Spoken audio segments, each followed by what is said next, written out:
Hello, everyone. Thank you so much for joining me.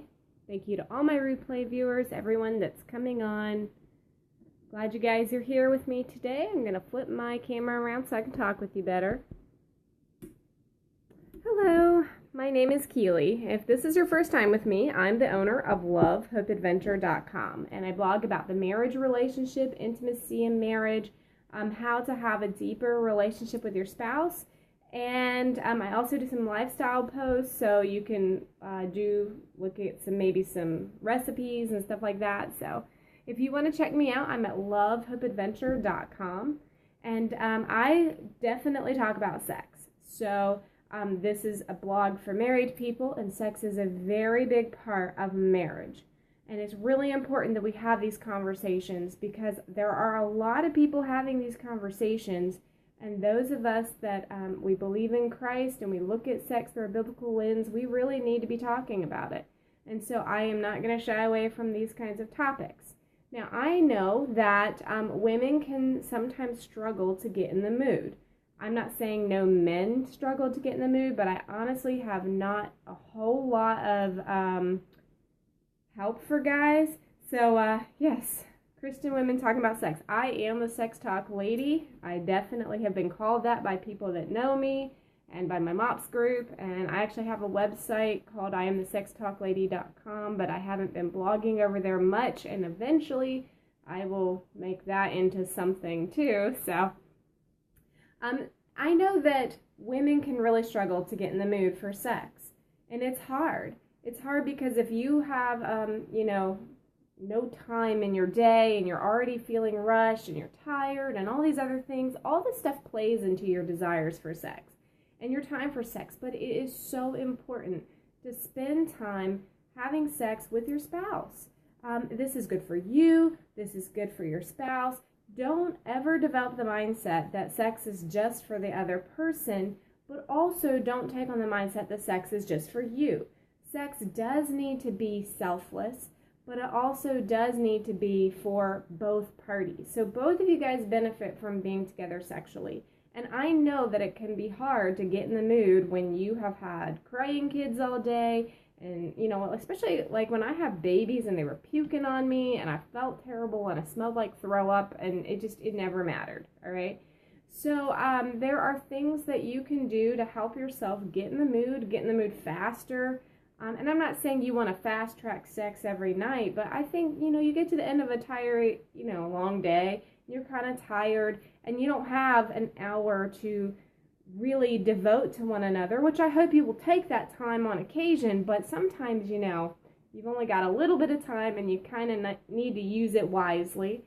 And so there's something you do need to know about women. A lot of times we're not in the mood for sex until we really get going. And sometimes you might just have to go, all right, I'm not in the mood right this minute, and I'm not in the right frame of mind right this second, but as soon as we start being intimate with each other, that's going to help me get there.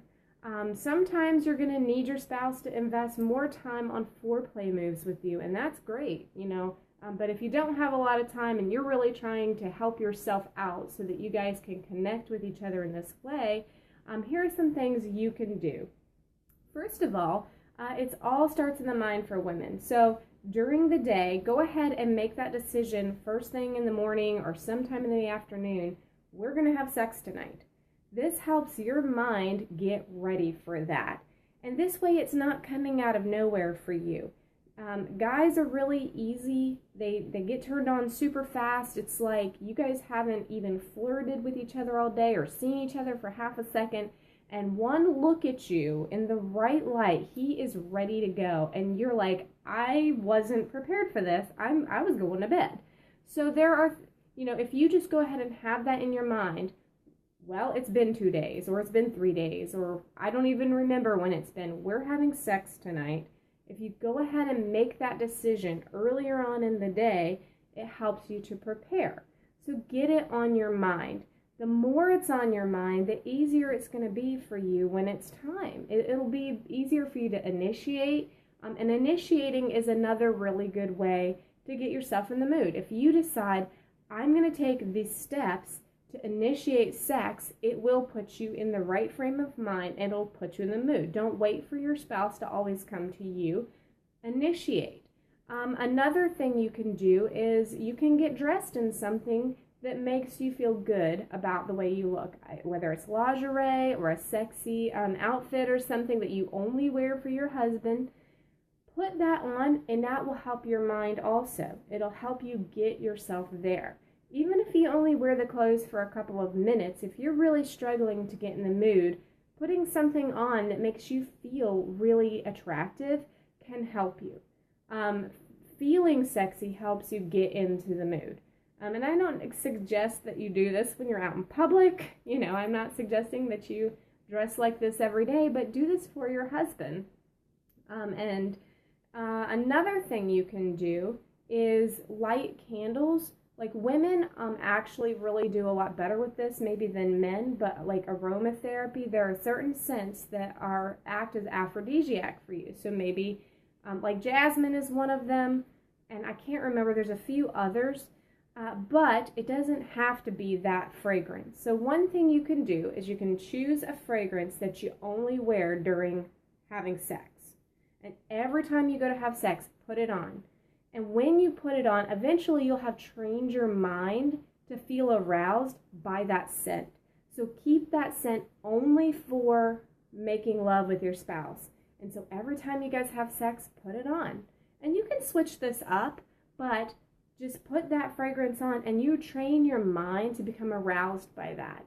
So maybe it's a candle. If you don't want to actually wear a fragrance, maybe you just keep a stock of a specific candle that is very fragrant and you burn that every time. That is also very helpful. It's kind of like that same, like I think it's Pavlov's dog or something like that, where they ring the bell and the dog starts drooling because every time he ate. That's the same concept. It actually really does work.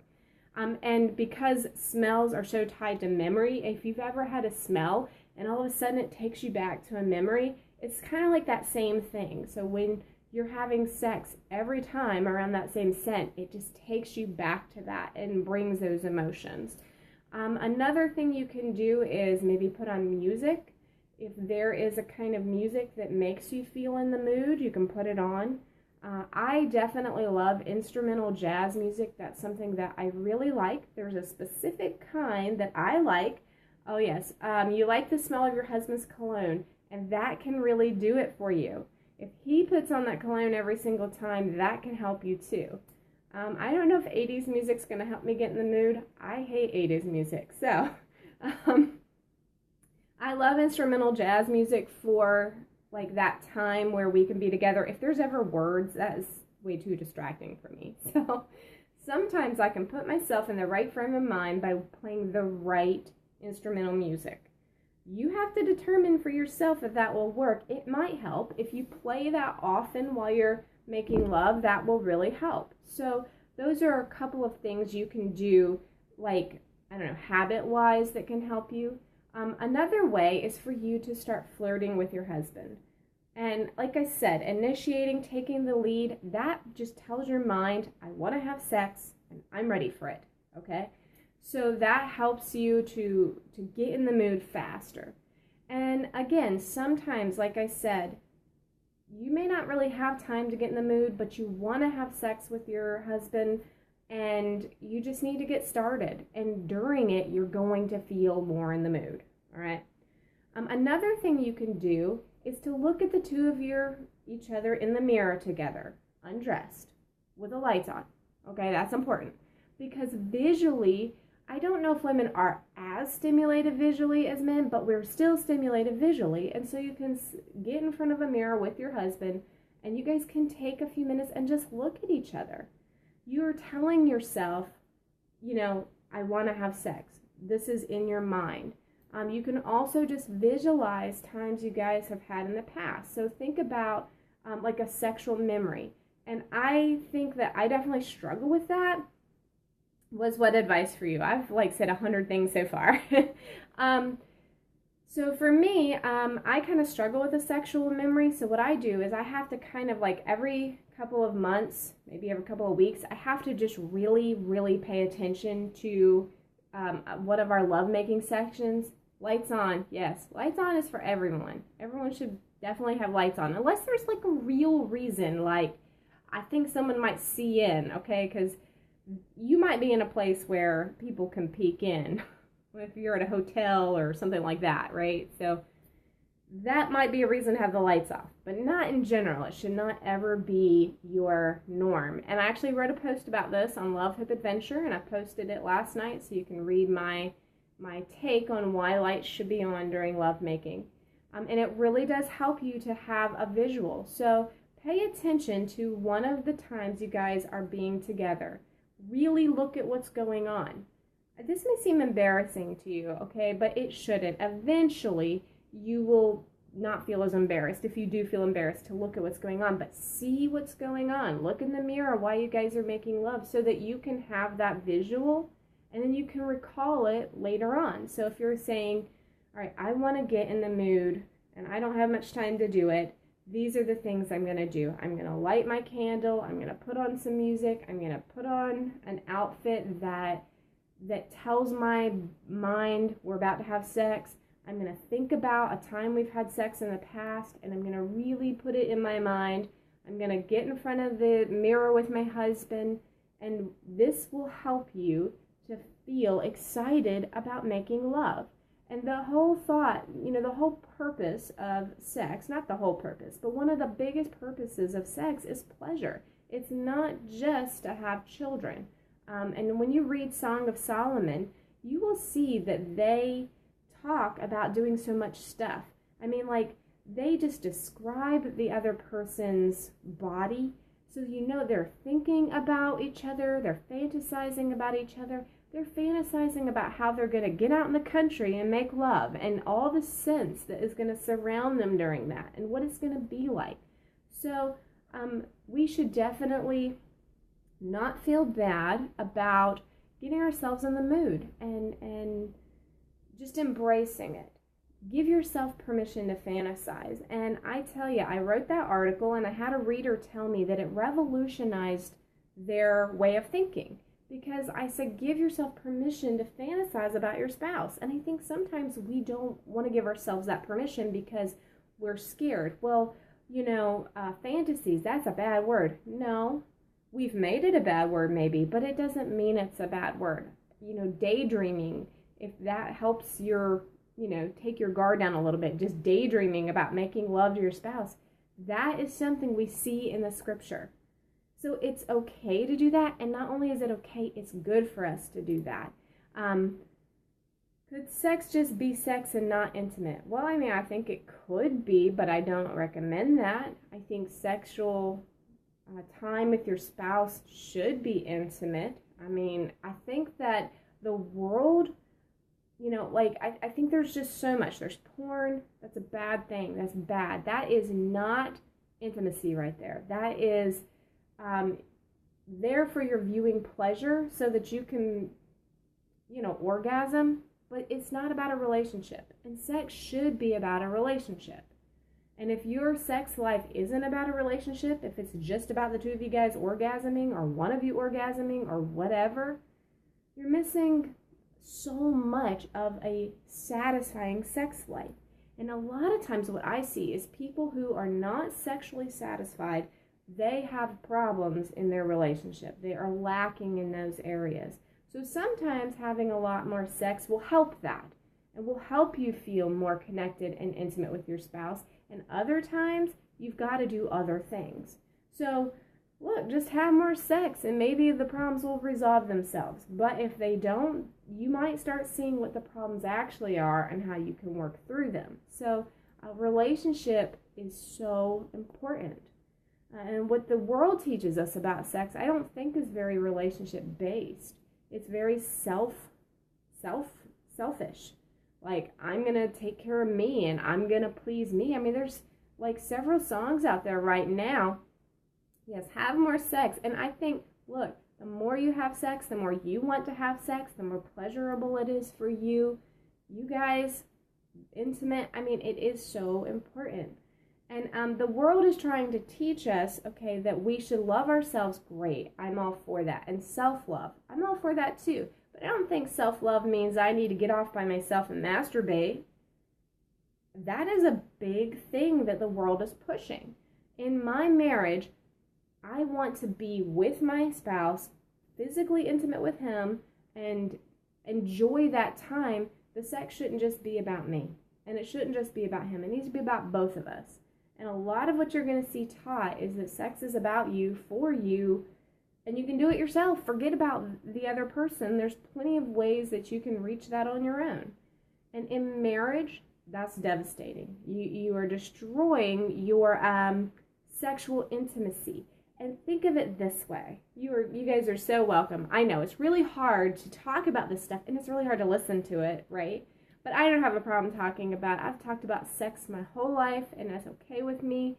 And I'm glad you guys are on the scope today, because I think it's an embarrassing topic for some people. And it's hard, but you got to get over it. You have to be able to express yourself sexually as something that God gave you as a gift. Your kids are around, you sent them outside to play. Well, I sent mine outside too, because my kids are around too, and I just went in here and I sent them outside so that I'm not having these open conversations with little ears sitting outside my door. So it is so important that you guys work with your spouse to develop a sexually intimate relationship. And those things have to go together. Sex is great. Orgasms are great, but that can't be your end goal. Your end goal should be building my relationship with my spouse. And one of the ways I'm going to do that is through physically pleasing them and being physically pleased by them. So that's just one component of being sexually satisfied. You have so many other things that you can do. And flirting is one of those things. Doing activities together and talking with each other, going deep in conversations, all of that stuff goes together to make intimacy. And when you're lacking in one of the areas, whether it's your sexual intimacy or your relational intimacy, emotional intimacy, it will kind of bring the rest of it down. So give the areas attention that need it. So you might need to put maybe your emotional relationship on maintenance mode for just a little while you work harder on your sexual intimacy. Maybe you're doing awesome in the sexual intimacy, but something's still lacking. That means you probably need to put more attention on your relationship, on the other things surrounding it, what happens out in your world all day long. And sex does start in the kitchen. There's a book, right? Sex starts before you get to the bedroom. And you can set yourself up for a great time together. Yes, I definitely schedule sex. Well, I don't put it on a calendar. Some people might need to do that. But I kind of developed an idea a long time ago that we would have sex every other day as much as possible. And sometimes we can make every other day, and sometimes it's every 3 days. But that's just on my mind. And so in my own head, I've scheduled sex.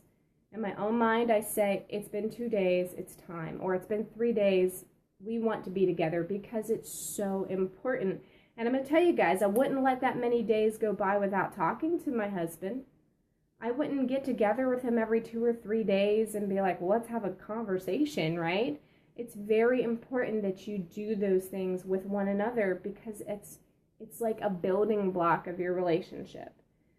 So I think there's no problem in the world with scheduling sex.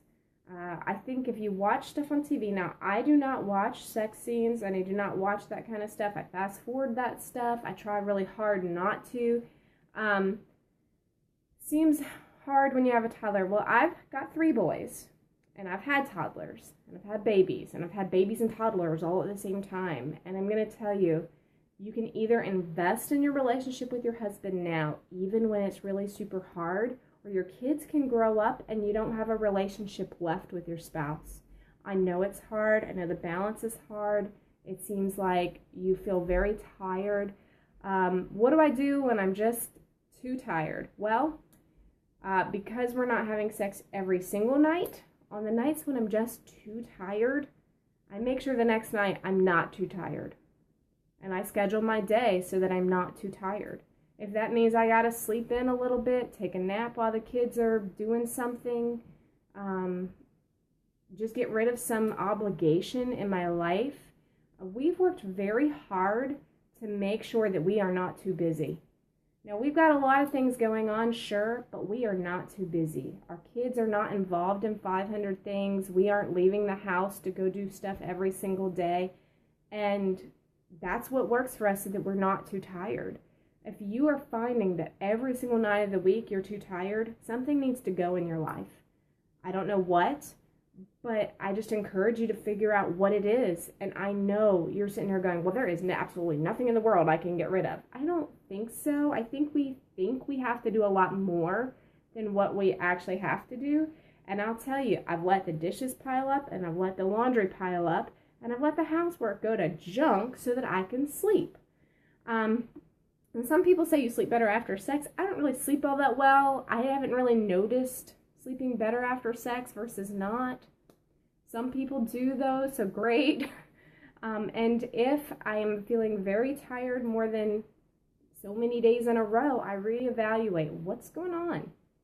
What do I need to change? It's okay if there's like a 3 or 4 day period where we're like, wow, we're super busy. Things got really super, crazy for these couple of days, but it can't be my lifestyle. It just can't be. It means something's got to give. We're going to have to stop eating as much. I don't know. I'm just saying, find a way to kind of clear that stuff out. And I know it's very hard when you have younger kids. I've done it. I've done it. I have two, my older two are 18 months apart. Let me tell you something. There was a solid 2 years where both of them were getting up every single night. I mean, one after the other, right? Okay, I was exhausted. And what I did during those times is I took naps during the day, slept in the morning if I could. Stuff just looked, toys didn't get picked up. I am not one of those, the kitchen has to be clean before I go to bed people. Or the couch has to be clear before I go to bed. There will be times for that. Your kids will get older. My kids, I have a 10, 9, and 5-year-old. They're actually helping out with chores now. They're contributing to it. But for a while, yeah, the house just kind of looked out of control sometimes. I had to be okay with that. So yeah, housework's going to wait. And if people are in and out of your house all day, I hope that they will have some understanding for you. But don't feel like you have to be this perfect home to be the perfect homemaker. It's okay. Your house should look like it's lived in. It's not a hotel. It's not a display house. You're not trying to sell it, right? Let it look lived in.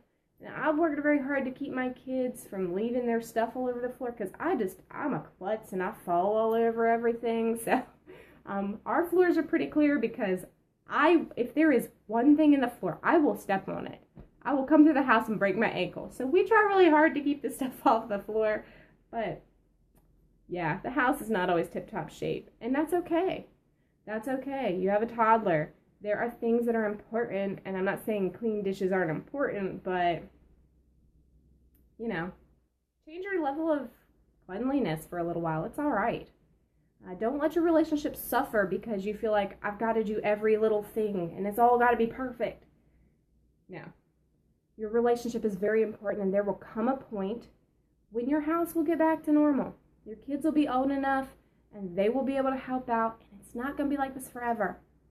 And you're not going to be exhausted forever. And if you are, if it's just like this pattern of exhaustion for your whole life, then you got to make a change. You just have to make a change. And I think so many people are scared to tell others that, but I'm telling you, just make a change.